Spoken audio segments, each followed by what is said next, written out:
and welcome to a special edition of Headline Heroes, a comedy podcast where we usually take a news article and create a comic book origin story out of it, but we're doing something a little different today. My name is Drew Mick. I'm Nathan Haynes. I'm Tanner Ackerman.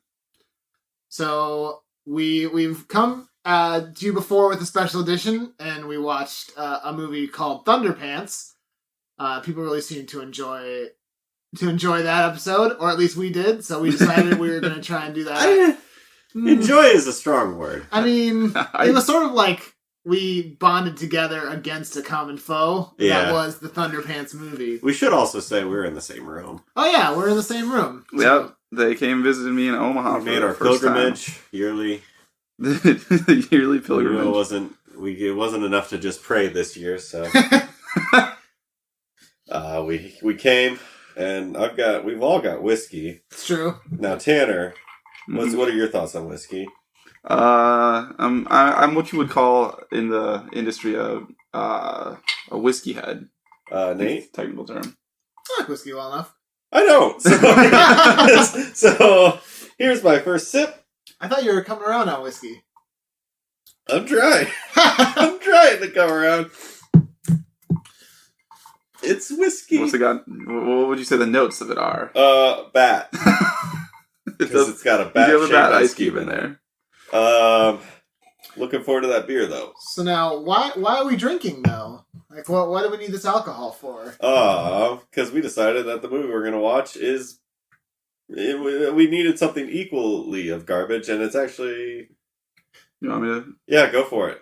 So yeah, we're gonna watch Delta Farce. Oh, it is a movie featuring Larry the Cable Guy, Bill Engvall, and DJ Qualls.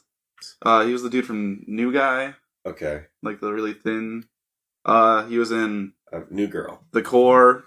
He's the dude. Oh, okay. Now we're okay. Who was he in The Core? He's the dude that takes the guy's phone and like he makes Core. the weird noises to it. And he's like, "You have free." Oh, he was long Rat distance. or Mouse. Yeah, or yeah, that guy. like Yeah. So 3 knockout actors. I'll give you the quick little byline if you guys want, so you know what we're in this for. is something Absolutely. I know nothing about. This. Yeah, we had no clue going. So 3 hapless guys are mistaken for Army reservists and loaded onto an Army plane headed for Iraq, and then mistakenly ejected in a Humvee somewhere over Mexico. So we said it was going to be one of 2 things. Either that they were like old guys being brought back in or something, or that'd be this situation. So, all right. So we wanted to, before we watch it, we wanted to sit down and make some predictions about this.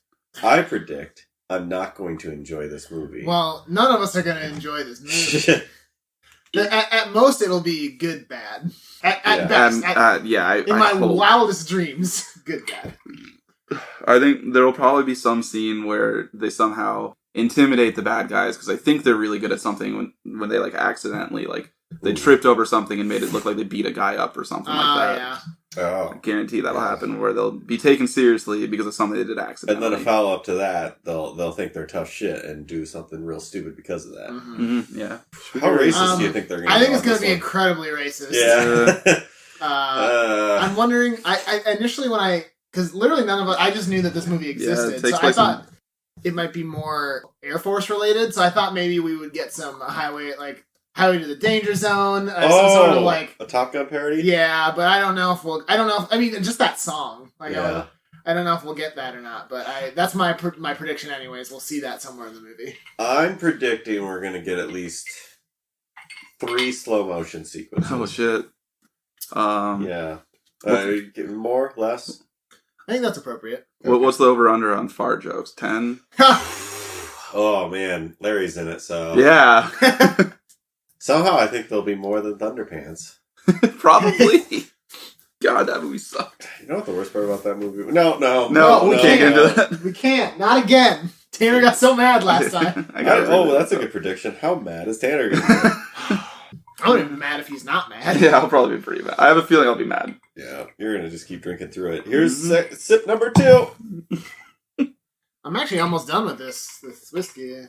It's a tin cup whiskey for those who The ice helps. This episode of Headline Heroes is brought to you by Tin Cup Whiskey. Yeah, please sponsor. Tin Cup Whiskey. So wait, what? Because we couldn't afford Better Metal. What are we having after this? We're going to have the Johnny Walker White Walker whiskey next. Oh, we're doing a Game of Thrones one. That's right. Yeah. That's right. That's it. That's the second movie whiskey I've had. Oh yeah, because we had the Odin's Raven is what it was called. It was actually pretty solid. What's going on? Oh yeah, she likes to crawl from underneath like that. Nate is freaking out because my cat likes to slide on her back and crawl out from under couches and chairs. The cutest thing. It's super cute. Yes, I'll agree. It's adorable. She will attack you. Like the gremlin she is, retreats back underneath the couch. One day. Cool. Anything else we need to discuss? So we're going to watch this movie and come back to you guys with our thoughts, and maybe we'll try and figure out how we could save this. I think it's going to be too many fart jokes to count. So that's I'm trying to think of a hard number, but I don't want to count the fart jokes. It would just be bad. Yeah, well, and it'll be racist. Do you think they'll make friends with everyone? How do you think it's going to end? Yeah, I really don't know what. So we got a little spoiler there that they're dropped in Mexico instead of Iraq. Ooh. They'll probably somehow band together the locals, and they'll all work together to defeat the common enemy. Who's the common enemy? The drug cartel? Yeah, it's something like that. I'm kind of picturing like a. Do you think they'll explicitly say like Al Qaeda or like? I don't know. When did this movie come out? 2011. Oh, really? Okay, so it was not like 2002 when it was like no anything goes. Yeah. What was the movie? Seven Samurais. I'm thinking of like a Seven Samurai thing where Magnificent Seven, where they band together the village to defend it. I don't know if there's even a village involved, but that's what I'm guessing. There's gotta be a village. I don't think they had much budget. Romance. Oh. Is there going to be one of the characters falls in love? Larry the Cable Guy will, for sure. Bill Engvall has a wife at home. We all know that. Yeah. Somehow.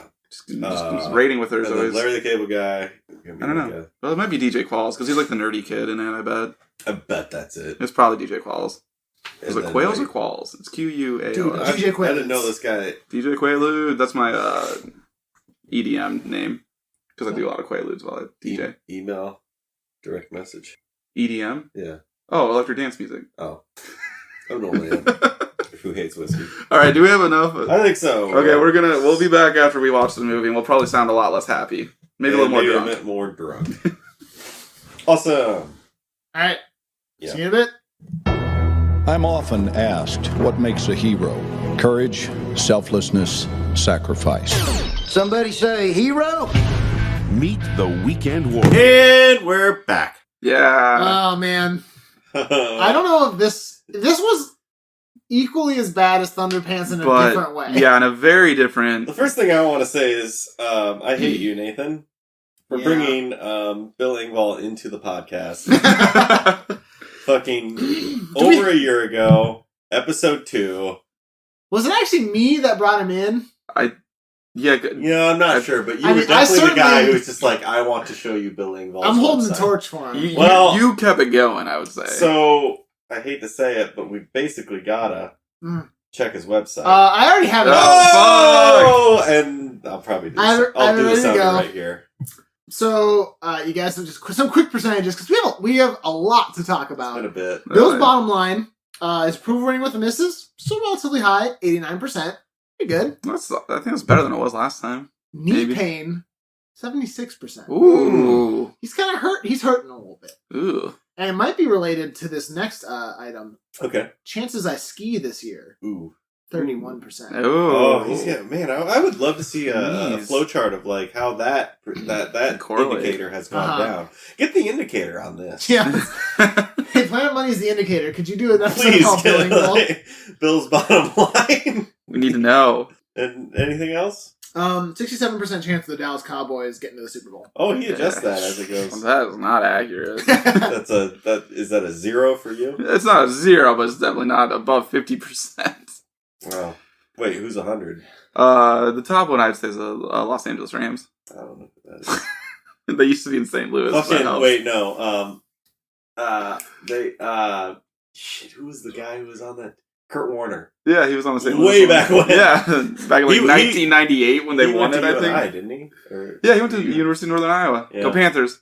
So, this movie was very bad. Yeah. It's Tanner, what year did you say this came out? So at first, when I was reading the description, I said it came out in 2011. That's just what Amazon said. It actually came out in 2007, which makes a little more sense. Doesn't really make it forgivable for how racist and homophobic it is. I looked up. It had 4% on Rotten Tomatoes. 3.5 on IMDb. Oh my god! Out of 10. I can't believe it got that high. With the consensus stating, I think this is just a good summary that I found on Wikipedia that quoted Rotten Tomatoes. Too afraid to be a real satire of the Iraq War, Delta Farce instead devolves into a reprehensible, unfunny mix of slapstick, gay panic, and flatulence jokes. Well, the flatulent jokes weren't You that know, high. I thought that was a weird outlier, but it really does rely on oh no, gay people. What if I should meet one? Heavy crutch on what did you say? What if I was in a room? Could you imagine being in a room with a gay person? That's basically what their joke was. Yeah, can you imagine? Oh my god, it was so offensive. I made notes. Yep. So I don't know if we. You made notes. The whole time I was. Oh my god, you were doing work. I was just I wanted to make sure that we at least remember because this movie. Tanner and I over here taking it in, and you were. I mean, I was taking it in very specifically. So all right, where do we even fucking let's introduce our three heroes. Yeah, our intro scenes for those. Let's go through the movie a little. Oh yeah, do we want to do a summary? Yeah, that's what we did. Well, before. Yeah. So heroes, we got Larry. How do we meet Larry? His name is Larry. Working at a restaurant. It starts out with some sort of speech that some army dude is just giving to maybe 1,000 people in the army in front of a giant US flag, and it says something like "We need heroes," and then it does the PowerPoint cut where it just slides the camera across. No, it was a straight cut. It was that was a straight cut. Larry. It was a smash cut to Larry. And he's wearing a cowboy hat and says something about who had the hero, or someone say hero. It's the name of the dish. And it's the name of the dish. Yeah. And immediately, he serves the dish and someone pulls a hair out of it, a very long hair. Yep. Which, I don't know if you've ever seen Larry the Cable Guy. He does not have much hair. Can I just say that this movie was only an hour and a half long, but that feels like forever ago. It felt like it was 3 hours. We did take 2 breaks in the middle to go get more. We did have to get more to drink more beer, to get through it. But then he says a hilarious line of, don't worry about that hair. I just started using a new conditioner. Don't know how that makes any sense. Also, that hair was way longer than any of his hairs. 7 inches long. Yeah. Cannot emphasize how unfunny the joke was. Also, his character's name is Larry. I just want to put that out. Also, he didn't have a last name. Even when he was wearing army fatigues, all it said on his... was Larry. Is Larry, yeah. Surprised I didn't say the Cable Guy. He goes by Larry in every movie. Mm-hmm. It's probably because he wouldn't respond to anything else, so they just had to give up and keep naming his kids Larry. That Larry, the Cable Guy, is too dumb as an actor to. Yeah, I mean that's probably it. Why else would you do it? Yeah. And so what happens? His girlfriend shows up. Yeah. Never explicitly said his girlfriend. Girlfriend says she's pregnant. So he makes a big moment out of it and announces. She's pregnant. He goes over the intercom, which every restaurant has an intercom that you can go over. Free salad bar for everyone, and then he asks her to marry him. This plot point wasn't really that important, honestly, until later. Well, no, they made a big deal of it, and then she leans into the microphone and says, it's not your baby. And because it's one of those weird sitcom movie situations where it's this woman, I understand you find a partner based on what's on the inside, but also no one who is that attractive should be attracted to Larry the Cable Guy. That's true. Yeah, I forgot about that part. There are limits. I'm very sorry. The chances that this woman was going to be attracted to Larry the Cable Guy is none. It is 0. 0%. Indicator, get on that one. So then we're introduced to Bill, right? With the best scene in the entire movie. One of the better scenes in the movie. It's Bill sitting in a kiddie pool and he's drinking beer. He's got a chair in a kiddie pool, which so whatever. Then it shows a mailman going up and putting mail in the mailbox, as a mailman does, and then proceeds. 2 children come up to him with 9 irons and proceed to beat the shit out of him. It just is very... It's so out of nowhere. They literally just start whooping his ass with these golf clubs. It goes on for 10 seconds or so. And then they chase him by, and then it goes by Bill, and Bill goes, hey, those are my good golf clubs. That's my good golf club, Yeah, not, hey, don't, commit assault. And then we're introduced to the real hero of the movie. And that is Bill's wife. Yeah, Bill is in a relation. Does not like his wife. He's in one of those unhappy marriages but he makes a big joke out of the whole thing. Yeah, it's one of the so the beginning of the movie was actually kind of weirdly this is self-aware kind of funny almost. Yeah, he does a monologue. He goes on this whole weird existential monologue where he's yeah, and some people are lucky enough to get divorced, and then goes on this whole big rant about... The music is almost Halloween. Yeah. Really tense. It starts to slow zoom on his face. And it's actually kind of funny. I thought that part was funny. That was actually kind of funny, on that monologue. then like whoever his buddy is that's like missing a tooth and goes, yup, and just sips from his beer. Oh too. yeah, Buddy that disappeared. Yeah, it didn't have anything to do with anymore in the movie. And then it does another. Is it a hard cut or is it the PowerPoint? Because they did a lot of. There's a lot of cuts, mix and matching. But where there's like we're gonna do the screen slides across or star wipe. Prequel. Star Wars cuts basically. Yeah, You that is. Yeah, you're right. That's Holy shit. Well, that's how the original trilogy Yeah. did Yeah, it it too, is. but it just felt out of place in the prequels. It definitely did. Anyway, Then it goes to DJ Qualls, DJ Qualls, who's on the phone either ordering a hooker or doing some sort of phone sex thing. Well, was that how it was in the storage? He did it later. Yeah, that's he what was was in the talking to storage somebody YouTube. on the phone. He was okay. It's let me implied put it to you. Okay, so we've just been introduced to DJ Qualls' character. Of the people you thought you would hate the most of this movie, what did you think before actually watching the movie? I assumed to be Larry. I thought it'd be Larry the Cable. Yeah, we all did. And who did you end up hating the most after watching the movie? DJ Qualls. DJ Qualls was the fucking worst character in this whole thing. And actually, Larry was the most likable, I would say. Yeah. Like, what the fuck? Grounding force. At one point, he has, like, he knows what is wrong with what we'll get to it eventually. Yeah. Bill Engvall's character was just, like, dumb when, like, what did you say? Characters in this movie dumb are when it was convenient is what Nate said. Yeah, it's like whenever it was like, it would be super funny if this character was dumb right now. Yeah, they were just for the joke. Okay, let's do it. Yeah, alright, fine. But it happened a lot with Bill Engvall, I think. Mm-hmm. Yeah, like, he would be, like, a normal, like, intelligent human being, then he'd be like, what? Yeah. But anyway, DJ Qualls. So, he's an ex-cop? Yeah, he's an ex-cop. So, like, he's in a storage unit. Someone flings open the thing. It's like, well, when I hired you for security, I didn't think you'd live in the storage unit. And then he proceeds to do a bunch of expositions. Like, you were a cop for 2 weeks, and then you drove through a beauty parlor. Sure. And then DJ Qualls has to point out it was a nail salon. Okay, so we're introduced to those characters. So, yeah, there's our heroes. And then it was just a hard cut, no real transition to basically, well, they meet up, and then they're in the Army Reserve. Yeah, so, well, it's even not very clear. Like, DJ Qualls is just like, well, whatever, I got something to do this weekend. Then he pulls up in a parking lot to meet up with Larry the Cable Guy and Bill Engvall, and they're all like, all right, cool, we're gonna... And then, like, it's so weird, it doesn't explain it. It's implied that, like, no one is fucking, like, really doing anything with this Army Reserve Center, so they just use it, the three of them. That's what it seems like. That's what it comes across like. Yeah, Tanner, what did every description online say? Every description said that, like, they were mistaken for Army Reservists and taken. That's not the case. No, because they were actually in the Army Reserve. Yeah. They were in the State Reserve. They were in the State Reserve. They even say so, because, what's the actor's name? Plays Kilgore? David Anderson is who he is in Mass Effect. Keith Davids. Is that it? I gotta look him up. I don't think he has a fucking beautiful voice. David Anderson is Keith something. Keith David is actually his name. Oh, yeah, pretty close.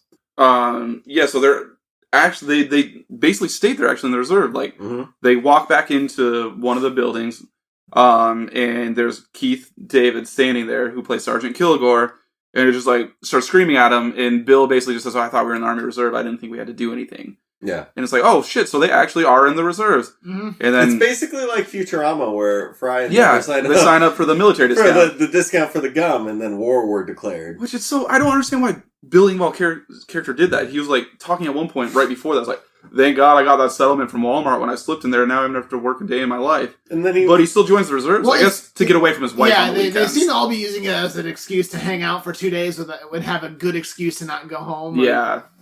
I guess. And then DJ Qualls' character walks in right at the last second when the Sergeant Kilgore's yelling at him. Yeah. And he's like, hey, snap into Slim Jim, Sarge. And that's the joke, which is super bad good. Joke. Super bad hilarious. Joke. So yeah, this sergeant has come in and is now... Hey, Tanner, we're staying at your place. Do you have any Slim Jims? Do you have any Slim Jims? I need to snap into something. Dude, do you think, with how many times they brought up Slim Jims, if I had them, that I would not have stopped the movie and gone and grabbed them and said, we are snapping into these Slim Jims? All right, yeah. That is fair. I do want to say that you've got a very good...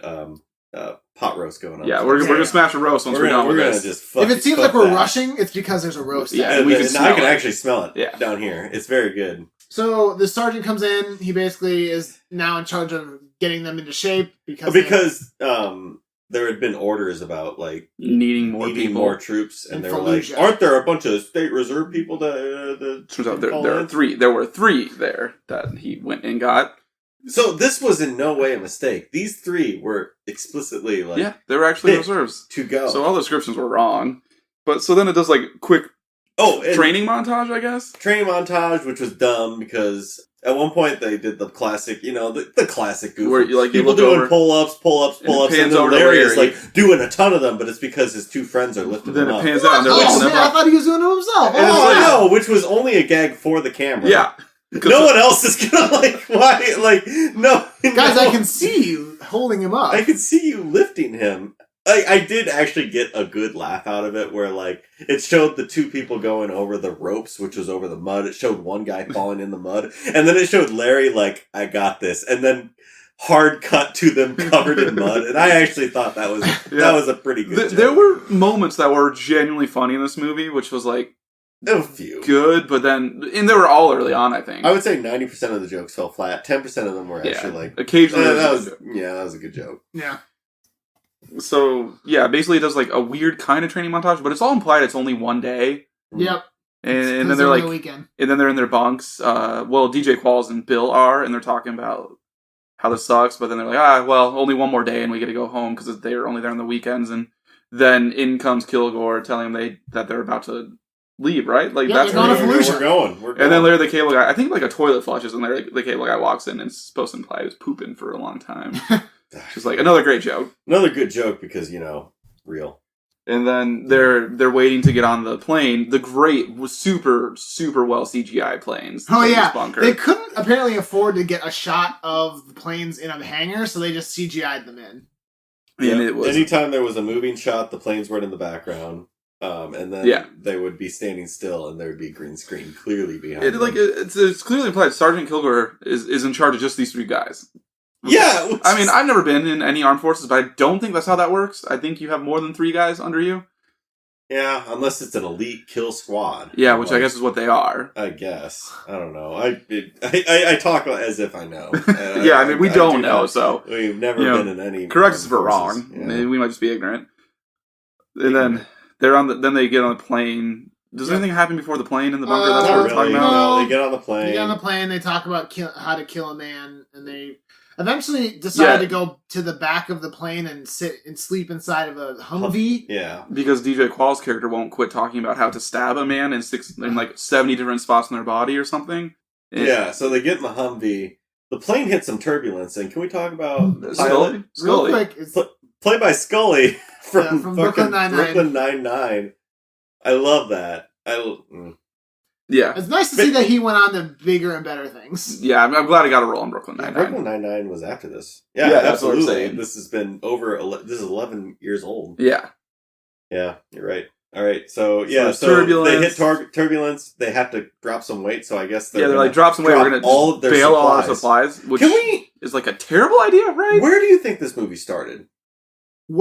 Geographically? Yeah, where were they all living that they have this? What state is this? Somewhere in the south. Should I see if I can figure it out? Either Florida or Texas, I think. I would say probably Texas.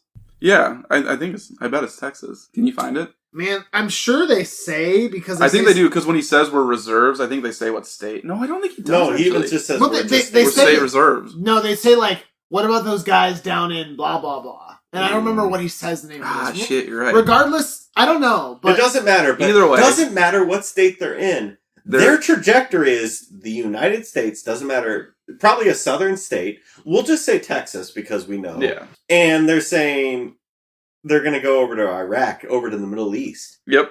So they're over apparently Mexico City. Yeah, you know how you fly straight south before you go anywhere, ever, no matter what. It's a rule. It's what you do. General rule, fly straight south. So yeah, they get dropped. Stuff starts flying out. At the same time, the sergeant dude Kilgore wakes up and sees they're not where they were sitting because for whatever fucking reason he remembers where they're sitting. Why is he suspicious of them? Where are they going to go? Yeah, exactly. So then he walks to the back where the Humvee is, and right then all the stuff starts getting dumped out, and he gets caught on a net and pulled out with some of the cargo. And then a little bit after that, then the Humvee slides out too. That they're right now they all get dumped. The Humvee gets dumped. They don't wake up either. Kilgore gets dumped because he got hooked on a net when he was looking for him. So then we're thinking there's probably going to be an action sequence of them all oh my god, we're falling, what's going on, oh shit. No, the next thing we know, they're all, everything landed perfectly in the same spot. Yeah, all around each other. I don't think that's how that works. No. No, You have much experience with this, Nate? not a lot. This guy have a lot. I just almost How do you go to Disney World a lot? Do you just fly over it? Yeah, we just drop out, sleep. It's very convenient. You land on Splash Mountain. You gotta pay a little extra, but it's worth it for that Disney magic. Those Imagineers are up to something.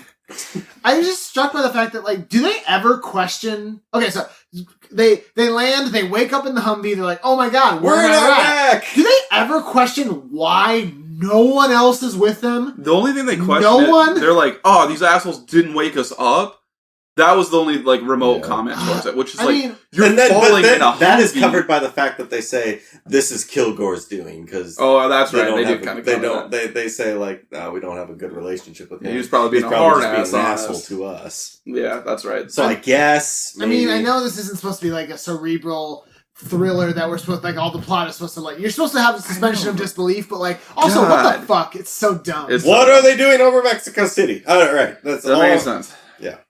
So they wake up and everything's all there, all the supplies, their Humvee. Like, we're in Iraq. Except Kilgore is dead. Kilgore's dead. He's just laying next to the supplies.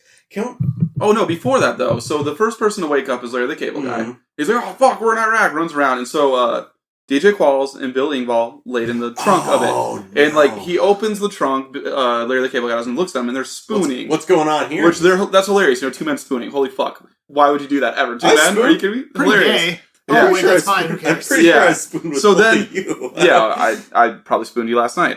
So you didn't wake up. It's fine. Oh, okay. So Larry's like, oh, what are you doing? So Bill goes, don't ask. DJ Qualls pops up and says, don't tell. Hilarious, right? Oh, you know how that's actually the second don't ask. Yeah, there were two don't ask references. There was one before. And this is the first, like, 15 minutes of the movie, I swear. They were just like, hey, we're homophobic. Deal with it. Like, cool. What the fuck? It was so messed up. All throughout this movie, like, that was the first part where I thought about this, but throughout the rest of the movie, I was just thinking, imagine being in a movie in the theater with the crowd that enjoys this movie. Being in there with the target audience. I can't. I would walk out. I would absolutely hate it. Yeah, I bet that part just got so many laughs. It's painful to think about. Anyway. But yeah, so then they walk over and they're like, oh shit, Kilgore's dead. So they bury him. It's a good funeral. Above ground burial, so there's kind of heaped dirt. And while Larry the Cable Guy and Bill Engvall are like, let's do a quick eulogy, DJ Qualls like, I'm gonna piss in this fucking canteen real quick. Because they don't know where water's gonna come from. So they might have to drink their piss. I'm gonna pee in this canteen, screws the lid back on, sets it up on top of just some crate there, comes over and does a quick, actual eulogy for him. Yeah. And mentions the Powerball, which is hilarious, because people love the Powerball, I guess. Yeah, it's up to 92 mil. Yeah. Then they leave. So no, they do a quick montage of getting all their stuff together. Yeah. And I called this. I'd like to point out. I'm like, when you next see Larry the Cable Guy, he's not gonna have sleeves on. Boom. Didn't have sleeves on. He did. And then they roll out. And they do affix a gas, grass, or ass. Oh, that's right. The bumper sticker to their bumper. That's actually something we brought up before in the podcast. Thank God. Absolutely. Gas, grass, or ass. Yeah. Thank God the Army supplied that for them. That or one of them brought it with the sole purpose of slapping it on a Humvee at some point. Oh, as they pull away, it's revealed.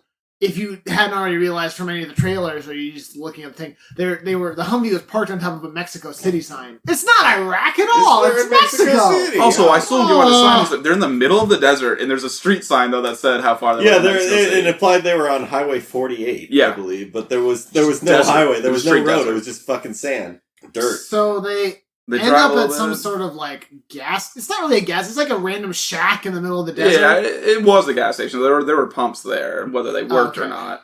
Don't worry though. DJ in the distance sees somebody, two men and a donkey, and shoots them. Yeah. So, wait. Before that, you jumped ahead a second. There was the MRE. Remember those? Oh fuck yeah! Okay, we got this MRE. This is actually important to a later subject. Yeah, they're eating MREs. And Larry's like, and Bill's like, what's wrong? And he goes, I got spaghetti. Gives me gas. And Bill's like, fine, just eat my beef stew. We'll second fart joke. Yeah, second fart joke. Can we just say that was the last fart joke? Yeah, they didn't do too many fart jokes. Yeah, that's why that review was weird. It was weird. I mean, I get the general thing they're trying to say. Like, the humor was on the level of like flatulence humor, but the flatulence did not play a primary role in the humor of this film. So Bill's like, here, and then they switch him, and Bill looks in and goes, "What's this?" And the camera shows there's a big fat chew, like used up chew, like chewing tobacco, just sitting in it.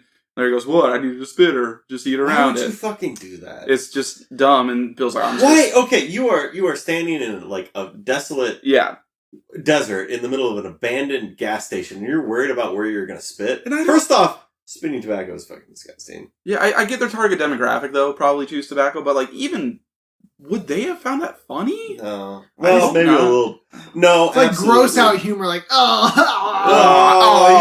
Larry, he would. You know? I don't know. It was dumb, and then Bill's like, immediately, well, let's go. Just sets the food up on one of the gas pumps, and they start driving off again. Then they stop. Oh, I see. Yeah, then they stop, and then it's as Nate said, DJ Qualls is just like, he's even saying like, man, I just fucking want to shoot someone.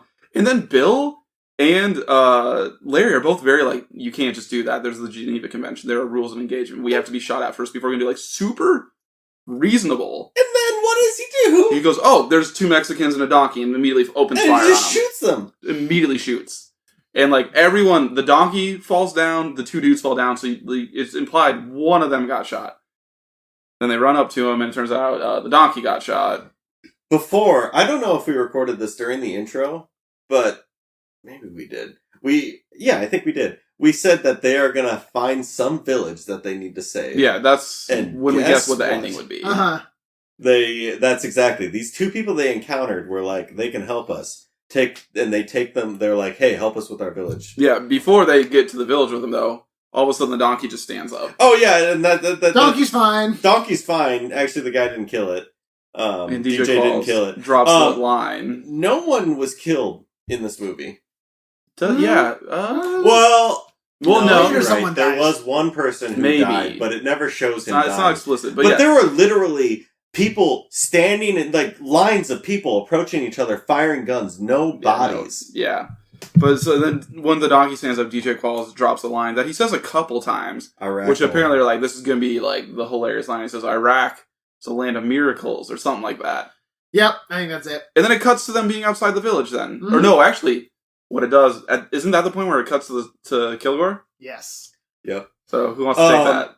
I actually think we should cover all of Kilgore all in once. Should we until he reappears. Do we want to knock it out right now, or do we want? Yeah, I think we should. No, I mean, but he doesn't show up till way later, so that'll be like a little spoiler for what happens later, doesn't it? I think up until that point, let's cover all the three things that happen to Kilgore. Okay, sure, that's great. So Kilgore, we were like, Kilgore's got to be alive. Yeah, Drew super called what was going to happen right away. Yeah, he did. Like, he shouldn't be alive because he's been buried for at least couple hours. Minimum, like an hour would be enough to kill him. But so the second that DJ Qualls had finished peeing in that canteen and set up on top of that thing, Drew immediately said, Kilgore's gonna wake up, gonna go, I'll drink this canteen, and he's gonna be very thirsty, and he's gonna go over and drink that piss. And that's 1,000%. That's exactly what happened. Fucking cut and dry. Like, it did the typical stereotype of, like, in a horror movie where a dude's fist pops out from the grave. Then he stands up, and he pours a little bit of the urine on his head first, which all 3 of us went, he's not going to drink it. No, then immediately drinks it. Yeah. And Nate goes, yes, because that would not have smelled horrible before it would have smelled like awful. I don't know how. Yeah, especially if it had been in the sun, in a hot metal canteen, it would just... Yeah, dude. Whatever. So Kilgore immediately, this made no sense, but at the same time, I'm like, damn, Kilgore, you're a smart cookie. He immediately was just like, those 3. Yeah, he knew it was them. He knew it was them, so then he, like, starts walking to follow their tracks. Yeah. And then, so what follows is actually just 3 things that happen to him throughout the movie, but yeah, I'm afraid we can knock it out real quick. Kilgore finds the gas station, is very hungry, sees the MRE that was left before. He says, at least they left me something to eat. As if they're fucking thinking. And he immediately just eats into it, because why would you look in the package before you eat it, right? And he's like, this is disgusting, because he's eating fucking chewing tobacco. And then, 2 guys and I would call them stereotypes? Stereotypically, like, gangster. Mexican gangsters pull up in a like a lowrider muscle car, like a lowrider muscle car, yeah. And they basically indicate that they're going to take Kilgore, or he asks for a ride, and they indicate that they're going to take him and do what they do with, quote, like, all the others. Yeah. So we later in the movie, when we come back to Kilgore, we see that they've taken him to some sort of shack, and he has been dressed up in some sort of red lingerie.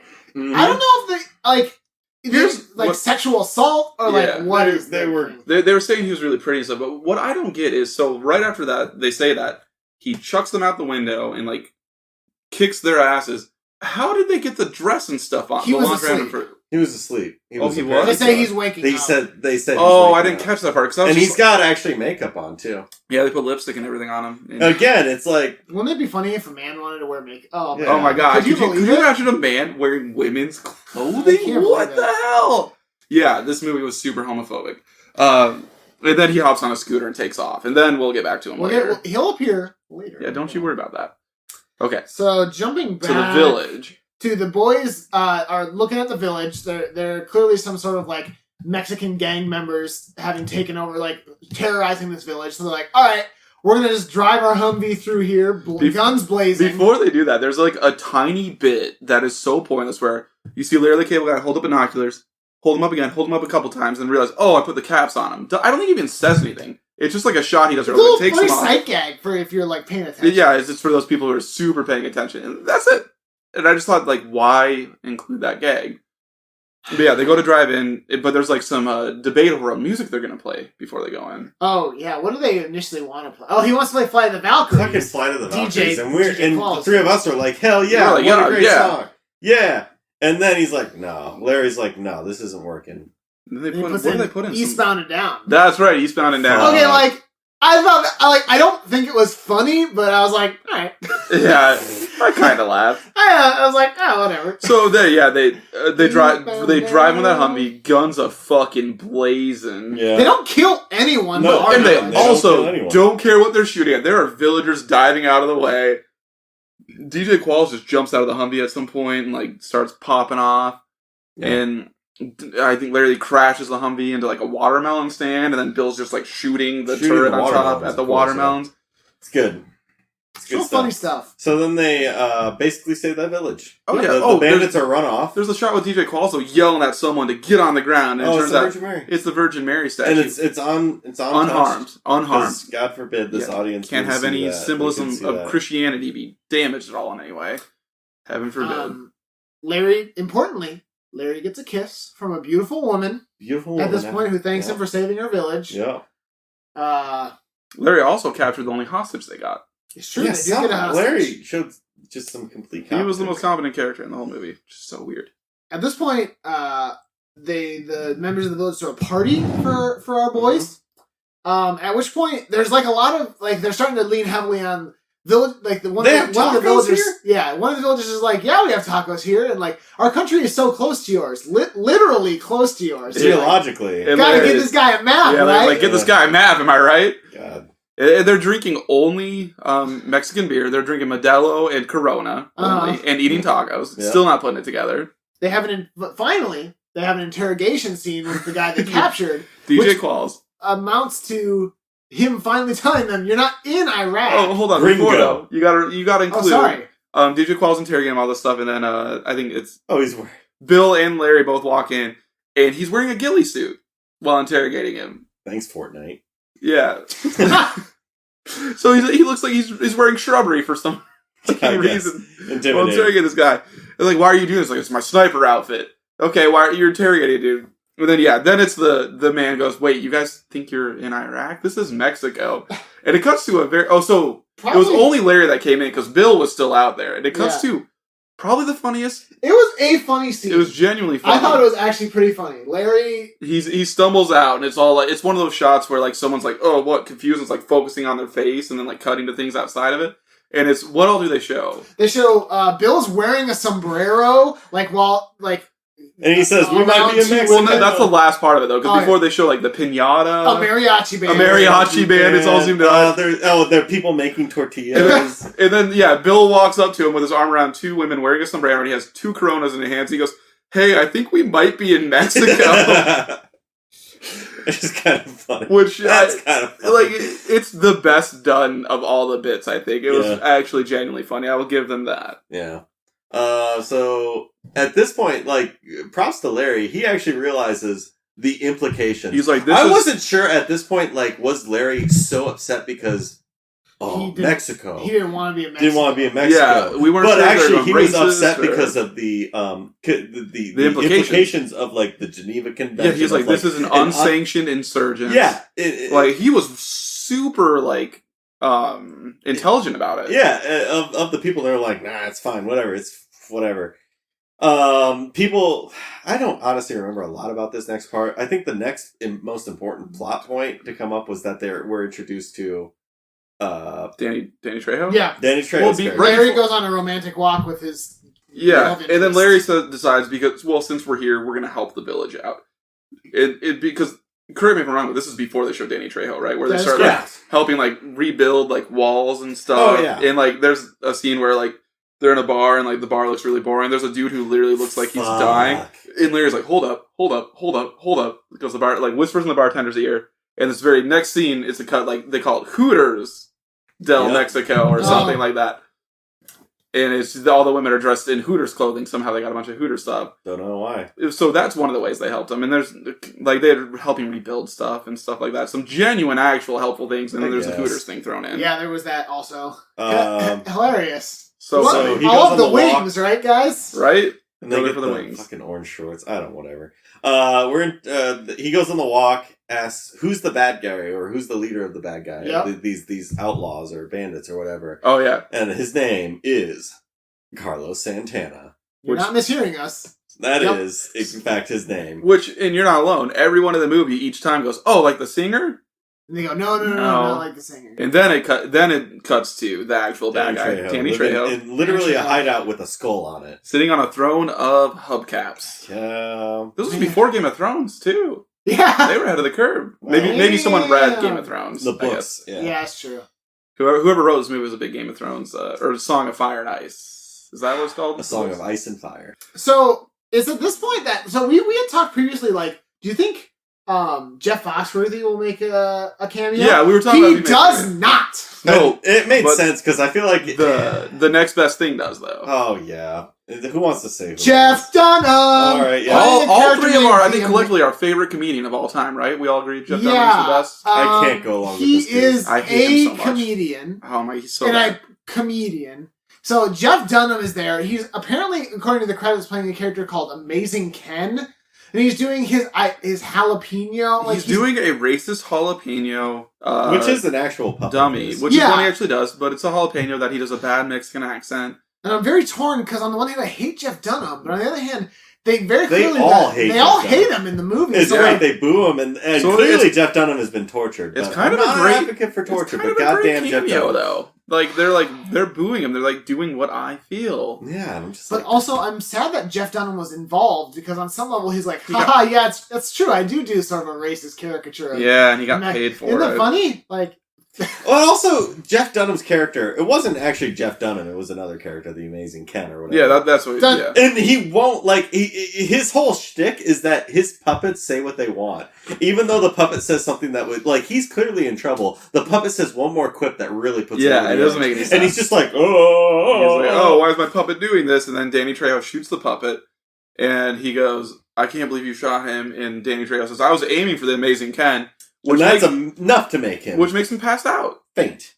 Yeah. Yep. And then it's back to the village where Bill Engvall's at the Hooters bar, and he's like, "Hey, go to the phone. I wish I could call." Oh, hold on. I'm sorry. We did skip a small thing that is vaguely. After he shoots the puppet, he just starts doing karaoke and Oh, you're right. Danny Trejo's like, "What if I did karaoke now?" All right. I don't remember what song he sings, but it's he does what is it? First I was. Something that I'm petrified. What's the fucking song? I Will Survive. I Will Survive. He does I Will Survive.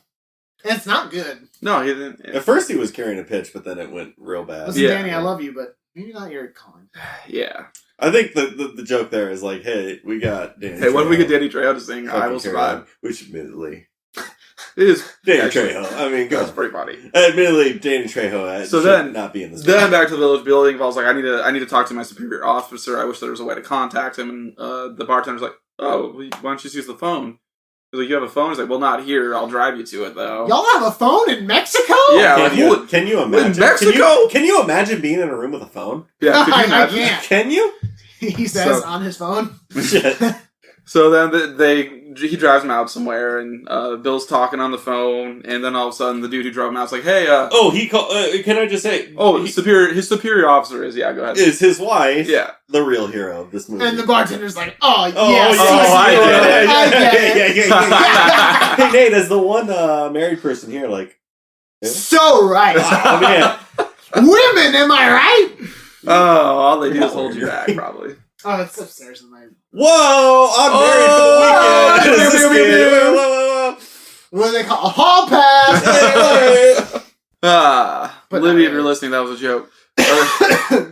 She's not good or not good. I don't know. I don't know. So while Bill's on the phone talking to his wife, who's just yelling at him immediately because he's in Mexico, not Iraq. I guess that's what I got from it. She mad. She's mad. The so bartender / dude who drove him was like, "Hey, Bill," and he goes, "Shut the fuck up." Basically, he's like, "I'm talking to my wife." He's like, "Hold on," and he cracks his Modelo real quick, takes a sip, then keeps talking to his wife. Then he turns around and there's like, Danny Trejo is basically there licking a knife. Yeah, no, he wasn't, but like, God, so like as intimidating as he could fucking be. So they get captured. Bartender. So Bill gets captured. Bartender also gets captured. He's in the background with a gun to his head. So you assume. Oh, right. That he was also captured. Then they pull up to the village with only Bill though, which is like, oh, bartender got come out and play. They're like beating their chest, like saying like, "Hey, come out!" And they. Right so before Larry comes out and like Larry was helping DJ Qualls get his hand out of the cannon first. Oh yeah, there's a cannon. That's important. And there's a bit where like DJ Qualls keeps trying to get it to work and it won't work. Like he keeps lighting and it won't shoot it out. So that'll come into play later, I'm sure. Wink, wink, nudge, nudge. And then while they're doing that, then the caravan rolls up with Bill. So they have like a shootout, which has... I couldn't tell you what the music is that they're playing during it, but it's not appropriate. It's like weirdly hopeful. It sounds like Wipeout. That song, Wipeout. Yeah, it has that a little bit in it. And it's like, this is not appropriate for the scenario. It's like not Wipeout, but that's a good vibe. And then like Danny Trejo's holding a gun to Bill's head and walks out, and then Larry the Cable Guy comes out and is holding a gun up to him. Yeah, okay. How do they resolve this Mexican standoff in which all of Danny Trejo's men are aiming a gun at Larry the Cable Guy? It's Larry only the Cable Larry. Guy is aiming one single gun at Danny Trejo. Larry's holding the gun up, and like Larry says a line. "I'm not going to shoot you all. I'm just going to shoot you." And Danny Trejo's like, "Oh, fucking blown away by that statement." Like, oh shit. But in the middle of this, making his triumphant return is Sergeant Kilgore. Yeah, Kilgore Keith David shows up on that Vespa. Yeah, I don't know if it was a Vespa. It was a moped. Yeah. Not wearing the lingerie anymore in his actual army fatigues. Back in his fatigues. And he proceeds to ignore all the men with Danny Trejo pointing guns at Larry the Cable Guy and just walks up and takes his gun and basically berates him. And then turns around and is like, "Oh shit, these guys all got guns." And they point a gun at him and he doesn't know what to do, apparently. Yeah, but he's never had a gun pointed at him. But then, DJ Qualls. Fucking DJ Qualls comes in with a fucking bazooka and says, "I'm gonna blow you all up unless you leave." And it's like working for a second. They're all like, uh-oh. And then Larry the Cable Guy goes, hold up, I'm dumb again, all of a sudden. Give me that fucking bazooka, and like shaking it. Before we get to that, there was a thing before where it's just like, "Hey, we need to like help this village out," and they're like, "Hey, the biggest thing you can do, is to help with this well that is their well has dried up." And they go down there and they drag back up sand because it's not heavy apparently. Yeah, and they're gonna drag sand. There for the comedic. Say, haha! Look what I found in the well. And it's to point out that the well is dried up. So yeah, we forgot about it. Yeah, the well's dried up earlier. So then cut back to this. Larry the Cable Guy and DJ Qualls are fighting over this bazooka. As it pointing like almost straight up in the air and fires, and everyone just yells like "incoming" and like dives away from it. They all run away. A bit of a shootout happens there. The bazooka falls down into the well. The missile. Yeah. And blows up. Then it shoots up like a geyser, just spraying water in the air. Is free flowing now. At this point, all the bandits, all of them are gone. They do take Kilgore with them, though. Yep. Yeah. They somehow in the confusion capture Kilgore. Yep. So, yeah, they bring the water back. I think that chick kisses Larry the Cable Guy again. Probably. The beautiful Latino woman. I don't think they ever give her a name, do they? They do. Oh, yeah, something Garcia. Maria Garcia, I think, is actually it. I don't know. They all realize that Kilgore has been taken, so they're like, all right, time to rescue. Well, so, again, then Larry goes back to being a normal, like, genuinely good person. He's like, no, we have to go save Kilgore. We have to. And then it cuts to the scene where Kilgore is there. in the back of the truck, actually, with Kilgore, Danny Trejo's like, points to this guy, he's like, he's my nephew. This is my nephew. He likes you. And the guy, like, they clearly imply is gay.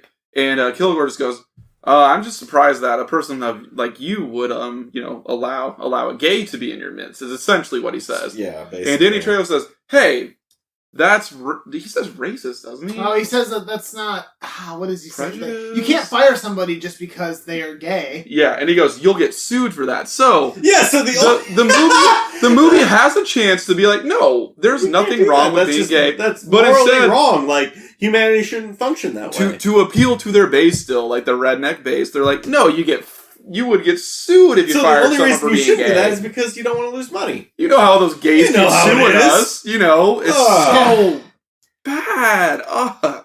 Is the fact that like Danny Trejo agreed to do it is a little depressing, but also it was 11 years ago. No, I need to take a tea right now. Yes, do a tea. But I actually have something for the podcast. Oh shit, Nate, how would you gauge Tanner's reaction to this movie based off compared to Thunderpants? Very angry? No, I don't think I'm. I think he's mad. He's mad. You're mad about it from like a social, societal standpoint. I'm more mad about that. I think Thunderpants offended him on like a core level of being like he was. He was angry. This makes more sense plot-wise, I guess, is what it is. The movie makes sense plot-wise. It should never have existed because it's offensive and awful. So offensive. But Thunderpants, I think, offended Tanner on some sort of spiritual... Like, it's a movie existential. What are you, a dudist? Yeah, I'm a practicing dudist. Yeah, so something there just really... Snapped, I don't know. I don't get it.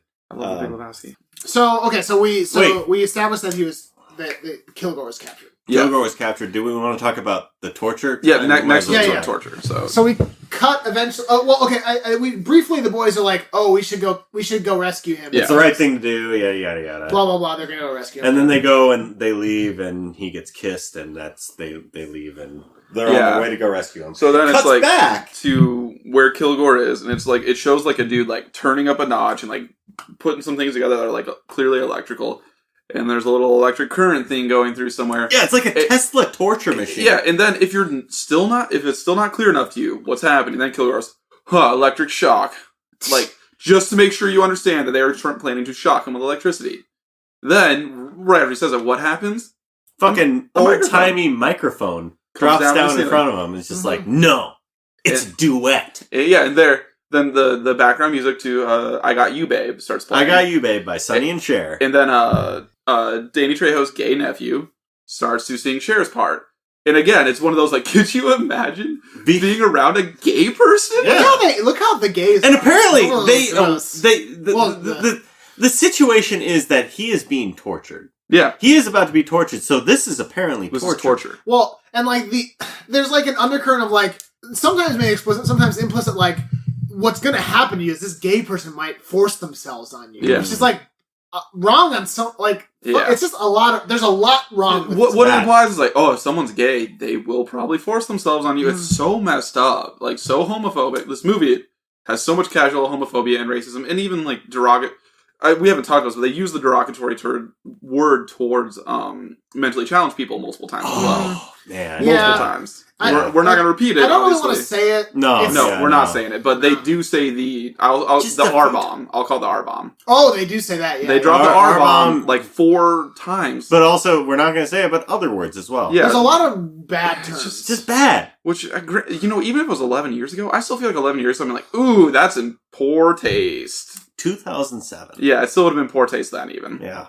Anyway, so he apparently, at one point, later on, he says, I hate Sonny and Cher. Even though he knew every single word of the song. He knew every single word of that song. And actually, you know what? So I think voice. We'll say, pretty good voice. Yeah, actually sang pretty well. So then it cuts back out to them. They're outside the fortress. And Billy Ingvall's like, don't worry, me and my Hawaiian shirt got this. And walks up acting like a tourist. Yeah, he goes up and just like, I'm a little lost partner. And the guy was just like, who's guarding a compound. He's just like, oh yeah, I'll help you. That's fine. He says, Viva Mexico! And keeps walking. Oh, not quite. That's actually a second is that later? Because, Bill, what he does is like, I don't know if he punches him or he has like something in his hand, but just knocks that dude the fuck out. Puts on his clothes. And then when he's walking through, he sees the people passing the tequila back and forth and just grabs and goes, Viva Mexico! Takes a swig of tequila and sets it down. And like, oh, well, clearly he's one of us because he said Viva Mexico and drank tequila, right? Yeah. Right. That's it. So that's what Bill's doing during this incursion. And Larry is sneaking in and taking people out covertly, which is actually kind of badass. And Larry is just, again, the most competent person in this. Yes. when like he rolls over the wall and like falls down some hay bales and stuff, he says, it's a dumb line, but I liked it where he goes, "Oh, I'm too fat for this." So that was a fun play off of that. I'm getting too old for this from Lethal Weapon. I have a note in here of my many outlines that just says, "Why is Larry the responsible one?" I don't know. And he is actually, we'll go back to DJ, but he's the one who actually rescues Kilgore. Yeah. The general. Yeah, knocks him out. And then at one point... so right as the song is finishing... Knocks him out. But like right before he knocks him out, the gay nephew leans in like he's about to force a kiss onto Kilgore. Because again, sexual deviant, I guess, because this movie's terrible. Right then, pow! Larry comes in and saves him from having to have... Could you imagine a man kissing you? Like, that's what it implies so much in this movie. And then, at one point, it's just like, boy, he would have torn you. Yeah. Larry says something like, basically, he was going to sexually assault you. Yeah. Yeah. Again, so... And like, Kilgore's like, stop! So then, bullshit. But during this time, there's a whole scene where Danny Trejo's sitting on his throne of hubcaps. And the hubcaps are all around. Yeah, surrounded us a little bit. He's a real thing for hubcaps. And there's a luchador dude standing in an arena in front of him. And he's like, who's going to fight this guy? Which it doesn't, unless we missed something, it does not explain why all of a sudden DJ Qualls is like, oh, I'm that luchador. Did he know there was going to be a luchador thing? Does he take someone out and take their mask? It's not explained. There's a wrestling match happening. DJ Qualls is for some reason in it now. Yeah, wearing a mask, being a luchador, so he doesn't know. DJ Qualls just jumps in the ring and it's just like, I guess the loose plan for him was to distract Danny Trejo. But like, honestly, I think Danny Trejo would have been absolutely distracted. Danny Trejo already clearly had intervention. A luchador fight set up. Where was the other luchador wrestler? Like, I don't know if they forgot to film a scene or something. And there's maybe there was a cut scene. I don't know. Where like no time. DJ Qualls comes in and just like sleeper holds the luchador wrestler and puts on his stuff instead. And thankfully the dude was a size ultra skinny, so he had the same stuff. Probably that. But then they do a whole wrestling match and DJ Qualls ends up whooping his butt. And then he rips off his mask at the end. To be the guy who Danny Trejo would recognize. To be DJ Qualls. He says something like, America, like, yeah, that's the American strength. Or Get him, boys! America's the best.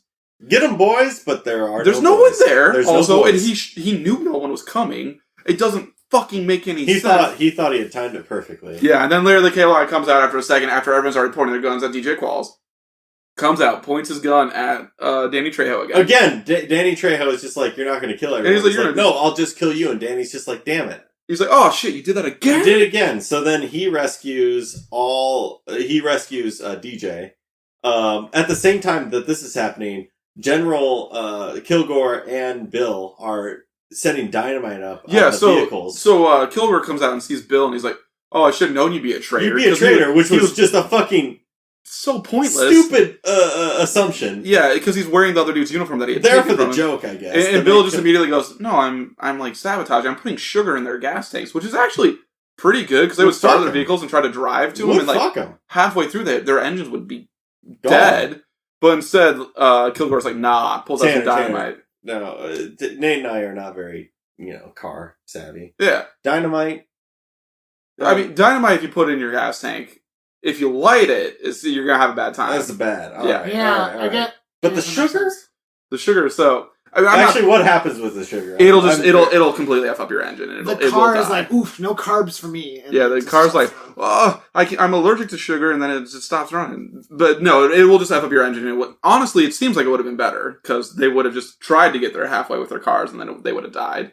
But yeah, they blow up their cars, and an explosion happens, and that's what distracts everyone for Larry the Cable Guy and DJ Qualls to run away. They get away, yeah. So then they all get back to the village, and this is a scene where Larry the Cable Guy literally draws a line in the sand. Oh yeah, they did an Alamo thing. Well, because so Kilgore says, "All right, thanks for rescuing me. Great job. We shouldn't go because we gotta get out of here. We have no responsibility here. Let's go." And Larry's like, "No, we gotta help him.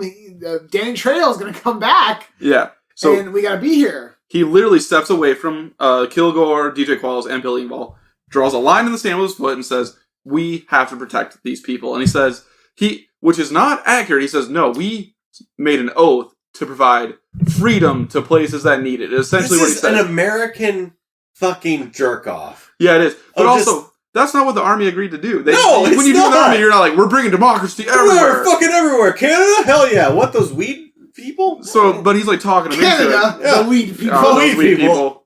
Actually, Mexico. Mexico did too now. Yeah, it's true. Yeah. God damn it, catch up, America. God damn it. So then the first person, though, to cross the line and join Larry the Cable Guy... Can I... What? Yeah, go ahead. It doesn't make any goddamn sense. Nate's pacing angrily now. Larry is the one who's just like, no, we have a responsibility here. We can't... We gotta finish the mission. So at this point, there are one person across the line, and it's Kilgore, Bill, and DJ on the other side. And we were just like, who's gonna be the last person to cross? Probably Kilgore, right? Probably the sergeant, Kilgore. who was like, we have to, like, no. Wrong. Kilgore was the first one. He just, like, basically skipped across. Yeah, fuck, you're right. I'm totally wrong. Let's do your thing, I guess. And whatever. Bill and DJ are the ones who are like, oh, I don't know, Kilgore man. was the biggest, like, he was the only one saying, no, we can't do this. We are part of the Army, the U.S. Army. We can't do this. So you think he would be the one the hardest convinced? Nah, he was fucking for it. No, he's just like, yeah, whatever. So they're like, okay, cool. Eventually they all four agree, yeah, we'll stay and protect. And then right then, the bad guys show up on horses because they blew up all their vehicles. Oh, and a Sherman tank also, because apparently Billy Ball and Kilgore did not see the tank when they were blowing everything up. Whatever. Called old Bessie or something. Yeah, they called it something like that. I thought we were gonna get some Mad Max shit. Unfortunately, no. Well, nah, we didn't really. And they even say like, "Oh, this tank was traded for like 1,000 rabbits," or It was something. It was mildly unnecessary. racist again. I'm sure. A bit. Yeah. So also, it's a very old tank. So this is the part where Drew was talking about, where there were just like people standing across from each other, just firing guns. Yeah, it was basically gentleman's warfare. And no one was dying. No bodies were. No bodies, but there was a bizarre point where like people were just like the villagers were just walking, no cover, up to them and shooting. There's no reason why the bandits should have killed them. Some of them were holding guns, shotguns, pistols, and whatnot, but most of them were holding farm equipment. Yeah. And they didn't do anything. They didn't use them. Whatever. But the tank needed to be dealt with. So what's the thing to go against the tank? The fucking cannon. You remember the cannon that kept not working? Well, this time Larry's like, oh, it's probably going to work this time. And points it at the tank, lights it. It's not doing anything. And he goes, come on, you son of a bitch. And he kicks the wheel on it and it breaks it and it tips slightly. Fires right at the tank. No. This is the one time where we're pretty sure someone died. I was a communication major. Yeah. You were computer science. Computer science. I don't know what. Computer science is very similar to psychology. We're no experts here. I'm no mathematician. If a cannon went down basically to ground level, it would basically hit it at ground level too. Like where it was good, right? So no, apparently not though, because when he kicked it and it got to ground level, then it was aimed perfectly at the tank. So wherever he was shooting, it kicked that guy in the head. Tank. Kicked that guy in the head. Yeah. And so that's the only on-screen death we had. We don't even know for sure. Yeah, that guy might have been all right. So yeah, that gets blown up, and then like all the villagers march out with. But when the villagers marched out, at this point we were just like, "Hey, what happened to that bartender?" Yeah, then we see the bartender immediately. The bartender was leading this fucking village rebellion. We were talking about the bartender didn't show back up when they brought Bill as a hostage back and all that, and so then all of a sudden he's leading this militia of people who half of them have guns, and then that brought to us our question: like, wait, if they all had guns, why were they not fighting them off in the first place? It didn't make any sense. They were scared. It's shut up. Don't defend it. So they killed the tank. The villagers started fighting back. Everyone retreated except Danny Trejo. The bandits retreat. So the Trejo's gang. They kind of retreat, but they're still like, nah, we don't need this. And then we get a good shot of like the battle, but then Danny Trejo walks into the foreground. Yeah, and he just looks at the church where everyone had retreated to. Yep. And says, "Oh, I'm gonna do something evil." Yeah. So then me, Danny Trejo. Hello, me, and he winks at the camera. A bunch of bandits run away. And he doesn't actually do that. Yeah, a bunch of bandits run away, and then Larry the Cable was like, "Okay, good, I'm gonna run to the church." And he runs into one of the old men, and he's just like, "Okay, cool. Where's attractive Latino woman's at because he does. I don't remember her name, and that's They obviously barely say it. So. it should be his reward because he did something right. That's what men deserve. So and he goes, she was taken, and so then it cuts over to Danny Trejo walking with her, and like. And then, so he's like walking and he's talking, he's saying some bullshit, I don't know. And suddenly the camera literally pans over. You hear 2 feet. You hear Larry the Cable Guy, not so fast. And yeah, it pans less than 2 feet, essentially. Less than 2 feet. And he's standing right in front of him. He's standing right in front of him, just like how did you sneak up on him? He didn't see him. How? And then the next thing that happened. Well, okay, guys, alright, let's just play this out. Please. I'm Larry the Cable Guy. Nate, you're obviously the damsel in distress. Of course. Sure. And Tanner, you're the big bad. Yeah. What would you do if I was standing in front of you, somehow I snuck up on you with a gun? What would you do if you had someone in your hands and you had a gun up against their head? What would you do if someone What would I do? I would shove Nate over to you. Oh, yeah. Obviously. That's what you would do. Yeah. Textbook. That's what Danny Trejo does. That's what Danny Trejo does. Instead of actually, you would probably... Using a hostage and a hostage. You make a hostage thing of it, but yeah. I'm sorry, you are obviously the damsel in distress. I mean, can we kiss now? Because after that, Larry gets a kiss. He does, yeah. So, and then Danny Trejo, doesn't he say something like, it's going to take more than this to stop me? Or something? And then... The U.S. helicopter. Then there's the poorly CGI'd helicopter. It shoots his gun out of his hand. And he says it's going to take more than one helicopter to take me down. They're like, okay, what do here's you know? 4 poorly CGI'd helicopters. And so, yeah. The U.S. Army's here. Yeah. Then we find out why the Army got there. Does anyone want to explain how the Army got there? Oh yeah, I'm sorry. The one hero of the whole fucking movie. Bill's wife. Bill's wife called the Pentagon. Apparently there's a hotline. Yeah, apparently there's a hotline. And just called them and just like, my husband, and just like, apparently they all rescued, and that they mounted a rescue mission because of her. So like, really, Bill's wife. She's the hero. Oh, and they bring with them some secretary of something or another, which they make a quick joke also. DJ Qualls goes, ha! Poor guy's a secretary. Because could you imagine a man being a And I literally said this. I'm kind of a secretary in my position. Can you believe it? A man being a secretary? Basically, fuck! But the joke is that the guy is basically a secretary in the government, like Secretary of State. That's nothing to stuff your nose at, you know. Oh shit! But like he walks up to Bill, and Bill's been shot, guys. Oh, I forgot about this. Hold on, no, he's been shot. No. As soon as they said that Bill had been shot, Tanner was like, he got shot in the butt. Yeah, I said he got shot in the butt. And he kept saying he got shot in the butt. No. And he got shot in the butt. He's been shot in the butt. Yeah, but it does this whole thing where Bill's like laying on his side and he's saying to Larry, like, oh, please tell my story. I'm not going to make it. And then, like, literally the dude working on him, like, patching him up, just goes to Larry the guy. It's like, yeah, he got shot in the ass. He'll be fine. And, like, I repeatedly, the whole time I was like, it's his butt. And I was right. Yep. God. So this secretary man comes up and is basically like, this could be an international incident unless you guys are willing to cooperate. And they're all like, yep, that sounds great. I am willing to cooperate.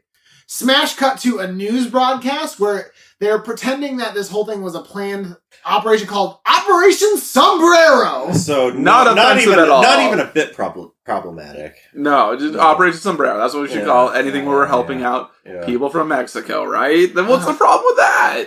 Nothing wrong. So everything was basically resolved there. There is, however, one actually funny joke that happens where the news broadcaster says, also as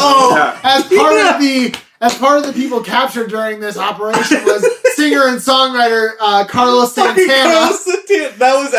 That made that whole stupid joke really worth it. It was actually funny. That was actually pretty funny. And they actually showed a picture of actual Carlos Santana. Then it starts playing Oi Como Va. Yeah, so that was a good goof. That was that was admittedly a very good one. It was super annoying because like every time the villain would be brought up, it'd be like, yeah, it's Santana. And they would be like, oh, like the singer? And they'd be like, no, not like the singer. But then the news bit, it's the singer. And then they start playing the fucking Santana song.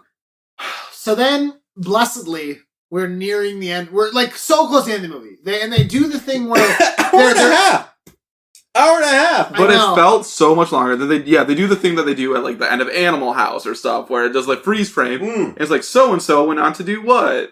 So Kilgore, the sergeant, is running a workout camp In Miami. He seems happy, Basically I a guess. Richard Simmons. They said it's a thing. very successful workout camp too. Just like him just telling people to fucking do push-ups, basically. Which isn't really a novel idea. Yeah, it's not. It's whatever. I feel nothing about it. Yeah, and then Well, let's who's just next? run through them. Who's DJ. next? DJ's next. And what does he do? Oh, he's a luchador now. That's right. He's the Carne Asada. Is his name, right? Mhm. His luchador wrestling name. He became the most popular luchador in Mexico. No, I Of know course, it's carne. gonna be a I know white carne. is I know beef. carne is beef or meat. Yeah. What's asada? I'm sorry. Well, carne asada is like a dish. Yeah, Isn't he's it? No. that. But what Hey does it Tanner, really mean? like me, you took 4 years of Spanish, Yeah. so we know this. Yeah, we obviously. clearly know. Nate, I don't know what you took. Probably I think German. it's grilled. Asada means grilled. Apparently, according Wow, to so you actually knew this. when I look up carne asada in Google Translate, it just says roast, which is ironic because It's we're about grilled. to smash a roast. Oh boy, can't wait. guys, we should hurry because that roast is. Smells Mom, pretty yeah, good. very We don't want to get it too roasted, you know. What's Bill doing, guys? Bill. He sued the country of Mexico, much like he sued Walmart. And so Prisoners. now he's living in a mansion in Beverly He's Hills. in a giant mansion in Beverly Hills, and instead of hitting the mailman with golf clubs, his kids now are pointing actual guns at the mailman, chasing Wait. around.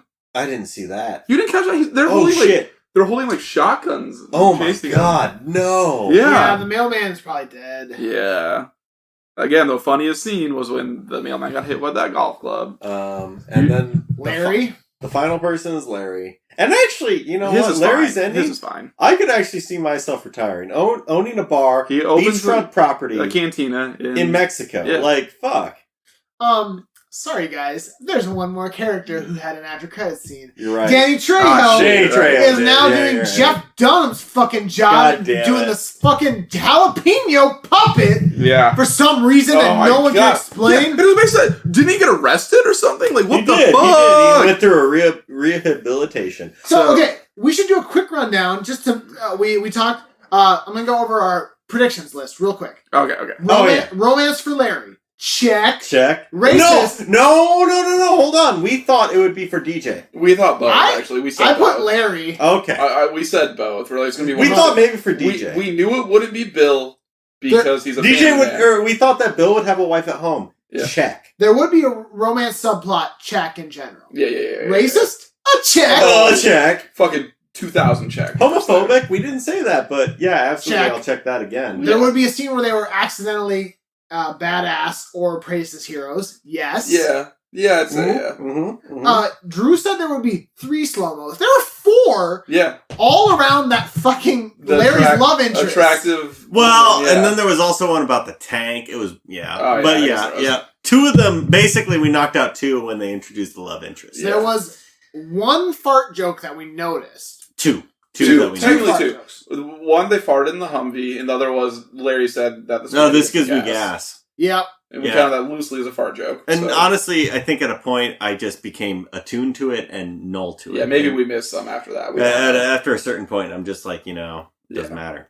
But not 10. Not 10. No, it was under the 10. Well under the 10. Also, it's fair to say that we paused in the middle of it to get more beer. We paused a few times to go get more beer. We had But at to. one point, we paused and, Bill was holding a gun. And he looked badass. Yeah, I gotta Bill did say, look a little badass. it looked like something out of Zero Dark 30. Yeah. It was erotic. Yeah, it made me feel things that my Yeah. my place has not I'm felt still in a long questioning time. it, Yeah, yeah. I just... Whew. It's It's a questionable boner, but it's a boner. It is. I got the weirdest boner. I did guess that Highway to the Danger Zone would be in there. Was not. Eastbound and Down was instead. Too country for it. But did the heroes cause the villagers to band together to fight Yes! the town That foe? exactly Fucking happened! did. That's Yes! exactly So what happened. overall, our guesses this time were actually pretty correct. lot Way more better accurate. than Thunderpants. So that's Thunderpants had no plot that So, yeah. we thought that we knew what Thunderpants was going to be about. Not at all, No, no. it So, didn't even know what it was gonna be Thunderpants about. I hated because the plot made no sense. The story made no sense. This I hated because it was racist, misogynistic, and And homophobic. bad. It was, yeah. It was not a good movie. No, but I didn't hate it because the plot didn't make sense. The plot made sense, at least. Yeah. So, Do you want to give any general thoughts before we start? no, I off mean, here? let's just say this. Traditionally, what we did with Thunderpants is we actually fixed the We movie. pitched how to fix it. Guess what? This movie can't be Guess fixed. what? It's a racist idea. It's just a It's like, hey, how about we send some people to Mexico and make them be able to not tell the difference between someone from Mexico and someone from the Middle East? You Wouldn't can't that fix be that. funny? Can you imagine if That's people so- were gay? it's Can so you imagine? Like, racist isn't and that sexist. just like Jesus? And homophobic, you couldn't do So it. It's a bad movie. It is ill. It cannot be saved. It's a bad movie. It's very bad. I do not recommend anyone watch this. It was an movie. extremely 2007 Yeah, it was very much in that where- moment. like conservative weird Yes. comedy movie. Like awful movie. I'm glad we watched it so that we could hate it together, Yeah. but like it's We don't can't watch save it. Don't we can't watch save it. We had so much fun saving Thunderpants. I can't. I can't even. I would get mad trying to save it. There is nothing redeemable. I'd be like, about it. all right. We said it. I don't know. I think I'll cut it out. But we were. You said, or Nate said that this was a parody of the Three Amigos. Or Yeah, Wikipedia seemed to indicate that somebody thought Insanely loosely, okay, yeah. yeah, I like guess. if you really three reduce it dudes to like go to a Mexican village. and are confused about why they're there. Yeah. Like I guess, but the Three Amigos, while probably problematic if I were to go back and watch it now, is a very different premise than This It's is- it's Here's the problematic. premise. This is Are we not in Iraq? Tropic Thunder, except way worse and way more conservative. Yeah. Tropic Thunder is honestly closer to the Three Amigos than this is. Like Also, That's a good point. if you haven't seen Tropic Thunder, go see it. I love Tropic Thunder. It's hilarious. Actually. It's I got it right pretty there. fucking We're funny. watching it later. all right, boys. Anyway. This roast is smelly. I gotta pee, so like Yeah. Should we close out? Oh, should what we? do we give it a rating? I don't even know. bad movie. All Awful. right. I hate it. Out of 3 thumbs, what do you give it? Out of 3 thumbs, I give it probably a swastika because it's pretty racist. Thumbs down. 3 I thumbs cannot- down. I'll give it 4 thumbs down because of 4 branches swastika. I guess Yep, it was there we just go. bad. It was just a bad. basic fucking racist, Bad movie. Yep. homophobic. Just I wish there had been more far jokes and less racist Yeah, I wish jokes. I'd been able to be like, we're sorry, everyone. this is We're so sorry. thoughtful, but it was like really respectfully done of the indigenous Thunderpants. Thunderpants was at least superhero, and we failed you. Yeah. This was not superhero at all. You know what? You know who this real superhero was? Bill Engvall's wife. yeah. people. Yeah, really. She did it in the Put end. up with a lot. Yeah, she did what? All right. And also Larry was very. He was the only Gotcha. likable character. It's weird. I never thought I would say this. Not what I but expected. I actually kind of respected his character. Oh, Yeah. The best message that we had out of it, but was contradicted so many times, Yeah. is that like, hey, there are good people in Mexico. yeah. yeah. That's Yeah. what it was. Contradicted so many times, but like, All right. anyway. All right. Should I take us out? Yeah, please. Yeah, do Or it. do I just say Gotcha. just say special edition in general? Yeah, Yeah. do it. All right. I'm so mad about it. All right, so this concludes another special edition of Headline Heroes. We didn't create any hero or anything. In fact, we just kind of introduced you to a pretty racist movie. So sorry about that. So at this time, as always, we would like to thank Brett Jacobson for creating the art for our show. Brett Jacobson actually hung out with us last night. We had quite a few beers Yes! with him. We can actually say that. Nate and Drew met him, and the verdict's in. They hate him. Yeah. Yeah. Just an unlikable guy. Really unenjoyable. Really, just on every level, a repugnant individual. Yeah, just what a. So, Brett, if you're hearing this, sorry. But actually, we went to a cool Japanese speakeasy last night. That was kind of cool. Hung Yeah. out. Barcade, Beercade, whatever. We beat the Simpsons game with him. Well- Played Pac-Man Jr. It was fun. It was a good time. It was fun. Brett's good people. If you want him to make art for you, I don't know, email us because he doesn't have social media. Also, this time we want to thank Carl Sorensen. Carl does the usual theme for our podcast, but also did the special edition theme that you heard at the top of this podcast and are about to hear right now. If you're interested in doing any sort of musical work with Carl Sorensen, you can reach out to him at carljsorensen.com. All right. If you have any articles, because what we normally do is take them, run with them, make a superhero origin story out of them. If you have anything that you'd like to see us do that with, we would love to have them. So many ways to get them to us. Our email, headlineheroescast@gmail.com. Our Twitter, @headline_heroes. our Facebook group. You can post them there, and our subreddit. Put them there. That'd be awesome because the It's subreddit bumping. is of course bumping. Bumping. We have a voicemail. We played. Well, I mean, I don't know when we're gonna play this. We play voicemails. Is how you should put We it. play voicemails all the time. We played a few. Recently, before we recorded this episode, We're pulling back the curtain. it's November right now. We'll pull back the curtain. Nate just left. It's fine.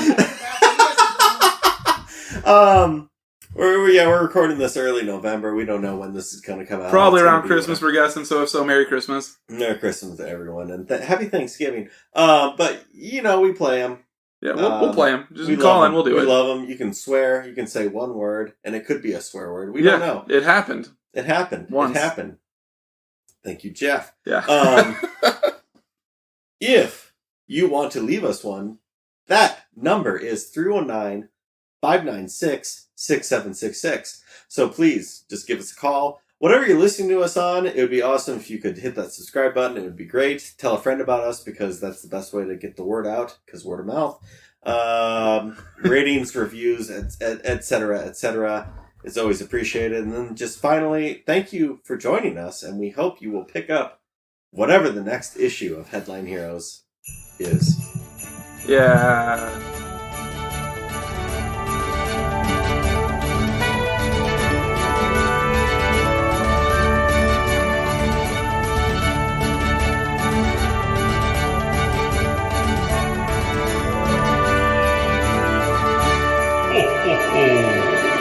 Excelsior!